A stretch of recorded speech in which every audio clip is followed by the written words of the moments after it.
On a packed August night in Las Vegas, Elvis Presley was minutes from stepping on stage when he saw a stranger in the front row doing something no one expected. He froze, then made a decision that shocked his band, angered the casino, and changed a family's life forever. And nobody knew the real reason until now. Las Vegas Hilton, August 22, 1972. The lights outside the hotel blinked like they were breathing, washing the street in red and gold. Taxis hissed to a stop. Tourists pushed through the revolving doors with wide smiles, their hands clutching ticket stubs like golden keys. Inside the main showroom, more than 18,000 people packed the seats. The air felt thick with perfume, cigarette smoke, and excitement. Spotlights drifted over the room in slow sweeps, catching the glitter on hand-painted signs held by fans who had waited hours. Some wore homemade jumpsuits. Others clutched Polaroids of Elvis from earlier shows, shaken slightly from the nervous grip of their hands. The crowd hummed like a living thing. Every whisper felt like part of a growing storm. Backstage, the mood was completely different. It was quieter, tense in a focused way. Elvis stood in front of a tall, light-bordered mirror, adjusting the collar of his white Thunderbird jumpsuit. The rhinestones flickered like tiny stars with every small movement he made. Charlie Hodge stood behind him, tuning a guitar and humming the first notes of Suspicious Minds. Elvis hummed along. His voice was soft, warm, almost casual. Everything about his routine that night felt normal, until he noticed a ripple of motion near the stage-left curtain. A young usher rushed in, whispering sharply to a security guard. The guard frowned, then scanned the front row like he was searching for a threat. Elvis paused. "What's going on?" he asked quietly. Charlie turned, expecting it to be something minor, maybe a fan trying to sneak closer to the stage. But the usher's face looked troubled, worried, and Elvis could sense tension the way some people could sense cold air. He stepped closer to the curtain, the wooden floor creaking beneath his boots. When he peeked through the small gap, the brightness from the main room hit him like a wave. The crowd shimmered in the warm lights. Glasses clinked. People laughed. But right in the front row, something felt off. One man, hands shaking, head bowed, a small box wrapped in hospital tape held tightly to his chest. The man didn't look like he belonged at a midnight Vegas show. His clothes were too plain, his face too tired. He wasn't cheering. He wasn't smiling. He wasn't even looking at the stage. Elvis squinted. "Why does it feel like something's wrong?" he whispered. For the first time that night, the excitement in the air felt heavy, almost unsettled. It was the kind of feeling people get right before something unexpected happens. And as Elvis stepped forward, the lights caught the man's face fully. The sight made Elvis suck in a breath. He wasn't ready for what he saw. The crowd didn't notice him at first, but Elvis did. Maybe it was the shaking hands. Maybe it was the box wrapped in hospital tape. Maybe it was the way the man stared at the floor, like he was carrying something too heavy for one person. Las Vegas Hilton, August 22, 1972, 11:46 p.m. The room buzzed with laughter, clinking glasses, and the rustle of fans turning in their seats. But around this one man, it felt like a small bubble of silence existed. People on either side of him kept glancing his way. Even the ushers didn't know what to do. Elvis whispered, "Charlie, look at that fella, the one with the box." Charlie Hodge leaned forward. "Looks sick," he muttered. "Or scared." The man was in his mid-50s. His face looked worn, the kind of worn that doesn't come from age, but from grief. His eyes were red, as if he had cried on the cab ride here.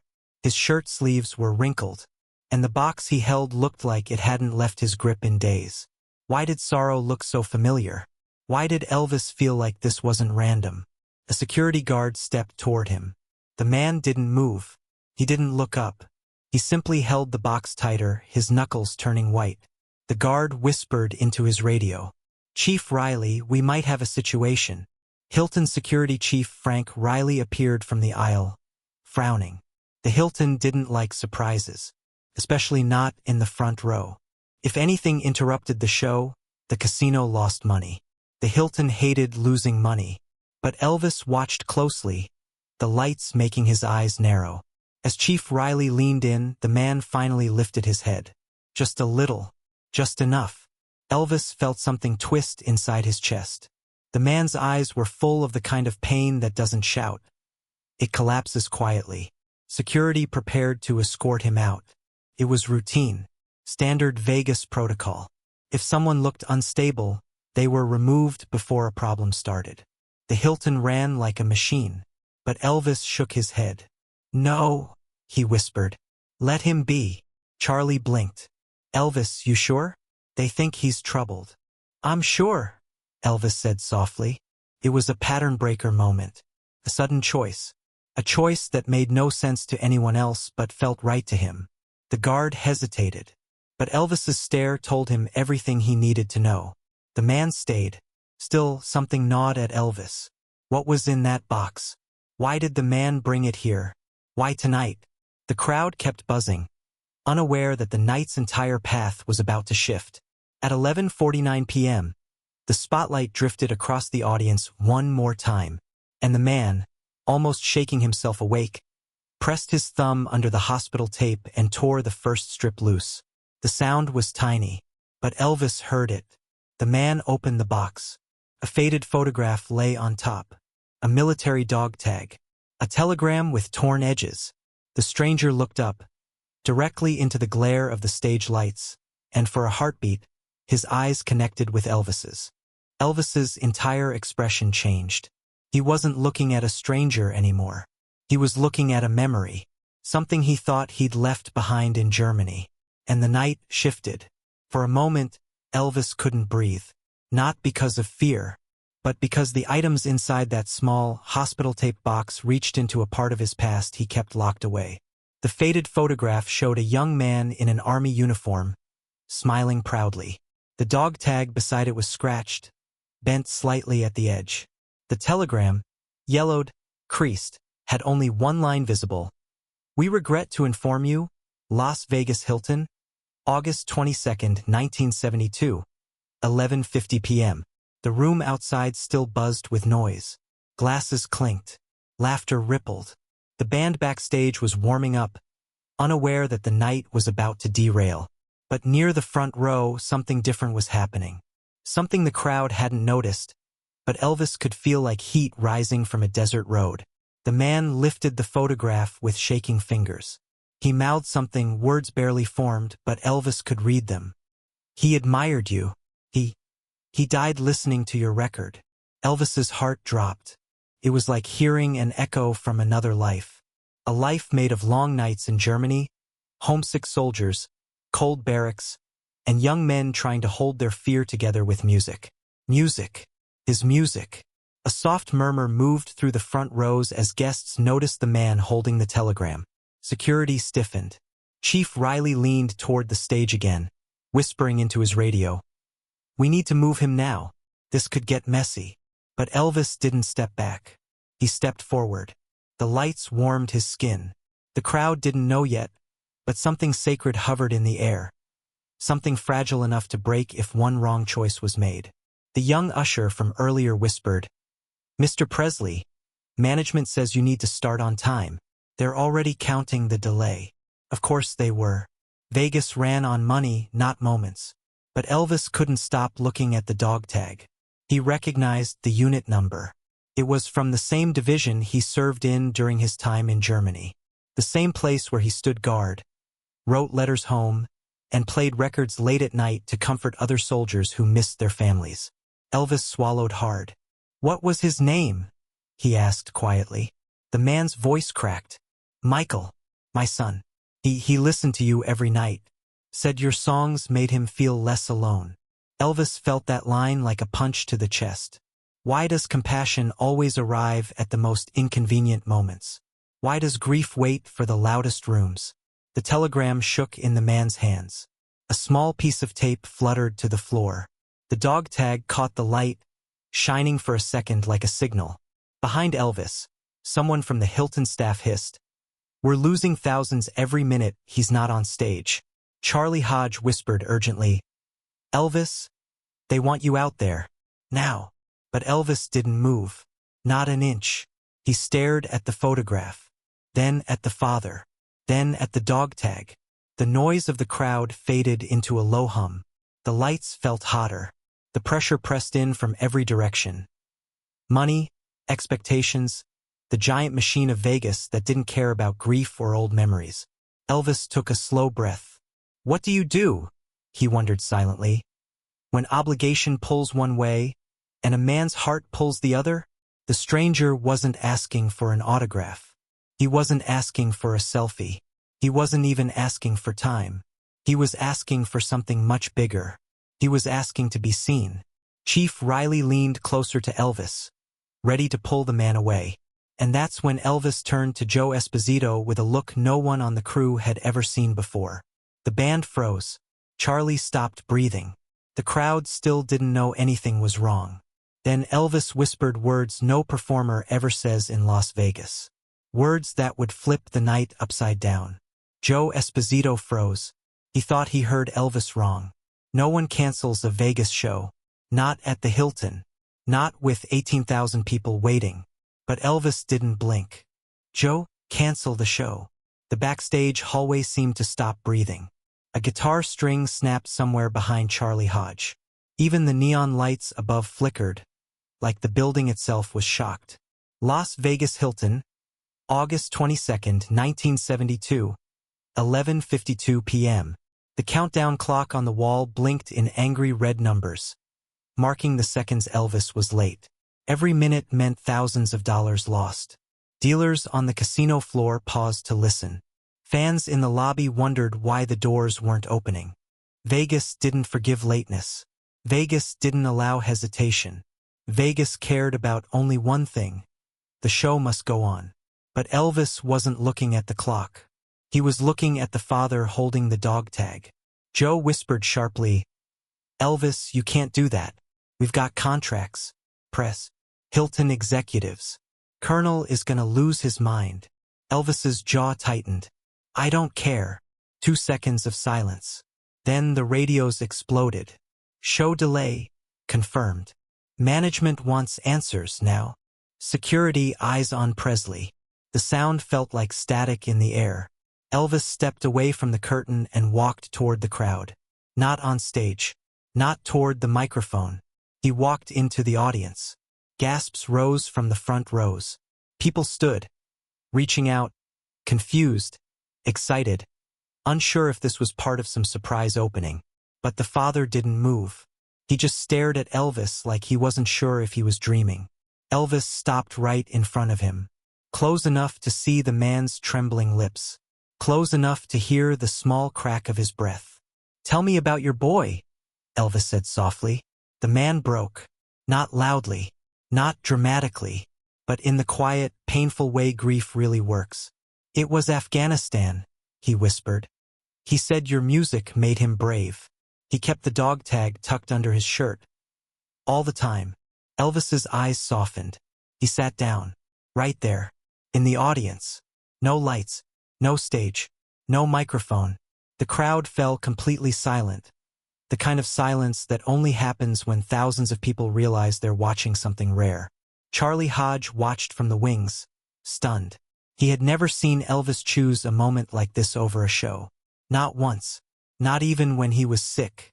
People in the back rows started whispering. "What's happening? Is the show canceled? Is that someone he knew?" The whispers became part of the atmosphere. Soft, nervous, breathless. The father wiped his eyes. "I shouldn't have come," he said. I didn't know where else to go." Elvis shook his head. "You came to the right place." 3 simple words. But they hit the man harder than any applause ever could. Behind them, a Hilton coordinator was waving both arms frantically at Joe Esposito. "We can't do this," she yelled. "Shut it down. Get him on stage." But Joe didn't move either. Something in the moment held him still. Elvis touched the dog tag gently, almost reverently. The metal was cold, but the story behind it felt warm and heavy. If you were a father, standing in a crowd this big, carrying this kind of pain, wouldn't you hope someone stopped to listen? He looked at the photograph again. A young man, smiling, hopeful. Alive. Music echoed faintly from backstage as the band tried to stay ready, unsure what was happening. A soft drum tap, a guitar hum, a pedal clicking under a boot. Then Elvis stood. "I'm making you a promise," he said to the father. The man swallowed. Why would you do that for me?" Elvis's answer was quiet, but strong. "Because someone did it for me once." The audience leaned forward. Every breath felt connected. Every heartbeat belonged to the same room. A woman in the third row whispered, "Is this really happening?" Another man murmured, "I've never seen him like this." Even the ushers stopped working. They stood in the aisles, hands folded, eyes soft. Elvis placed a hand on the father's shoulder. "I'm not letting tonight be just another show," he said. "Not when your boy gave his life wearing the same uniform I did." Short, sharp, true, pattern-breaker moment. A moment Vegas would never forget. Then Elvis looked toward Joe, toward the band, toward backstage chaos, and finally toward the ceiling, like he was looking straight through it. He took a breath. "I'm keeping my promise tonight," he said. And no one, not even the Hilton, could stop him now. Elvis didn't walk backstage. He guided the father there himself. Not with security. Not with fanfare. Just two men moving through the dim hallway of the Las Vegas Hilton. Past posters of previous shows and the low hum of the air vents. Las Vegas Hilton, August 22, 1972, 11:58 p.m. The midnight show should have begun already. Instead, the doors to the stage remained shut. Ushers murmured to confused fans. The casino floor felt unsettled, like a current had shifted under the carpets. But in a small backstage room lit by one soft lamp, something far more important was happening. Elvis closed the door gently behind them. "Sit wherever you're comfortable," he said. The father sat slowly, holding the dog tag in his palms. He looked lost, like he hadn't sat still in days. The photograph of his son rested on his knee, curling slightly at the corner. Charlie Hodge followed Elvis in, carrying an acoustic guitar. "Elvis, you sure about this?" he whispered. Elvis nodded. "Yeah, I'm sure." Charlie placed the guitar in Elvis's hands and stepped back. Only 4 people were in the room. Elvis, Charlie, the father, and Joe Esposito standing quietly near the door to keep others out. Elvis strummed once. A soft, warm chord floated through the small room. It didn't sound like Vegas. It sounded like a memory. The father looked up. "I never imagined this." Elvis offered a gentle smile. "Nights like these, they ain't planned." Then he began. "Love Me Tender." He sang it slowly. No spotlight, no applause. Just his voice, soft and steady, filling a room meant for chaos but now held in silence. The father closed his eyes. Tears slipped quietly down his cheeks. It wasn't loud grief. It was the kind that comes from relief, the relief of finally letting go. Elvis ended the song with a whisper instead of a final note. He let the silence finish it for him. Then he played again. "How Great Thou Art."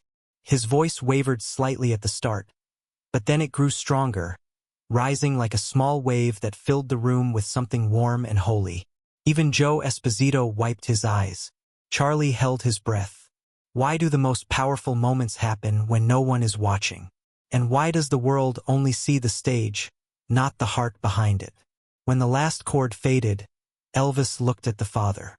"Your boy had good taste," Elvis said softly. "He picked the right songs." The father let out a shaky laugh, short, tired, but real. "He listened to those every night. Said they made him feel strong. Said they made him feel home." Elvis swallowed. The word home hit hard. Then the father reached into the box and pulled out a small, folded letter. "He wrote this for you," he said. "He meant to send it. He never got the chance." Elvis took it gently. The paper felt fragile, like it could crumble if he held it too tight. He didn't open it, not yet. Some moments needed time. Then Elvis looked up. "One more," he said. Charlie blinked. "What song?" Elvis didn't answer with words. He just played the opening chords. "Can't Help Falling in Love."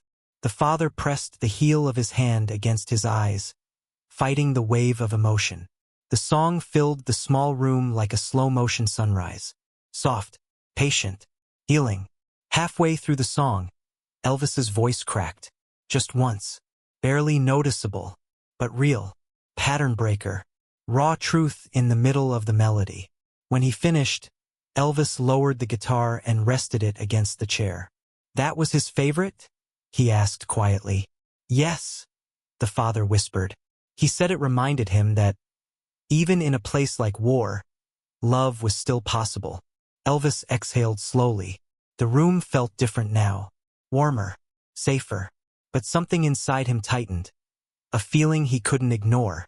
He stood, walked to the small desk in the corner, and picked up a black pen. Then he turned back to the father. "I'm not finished," Elvis said. The father frowned through his tears. "What do you mean?" Elvis tightened his grip on the pen.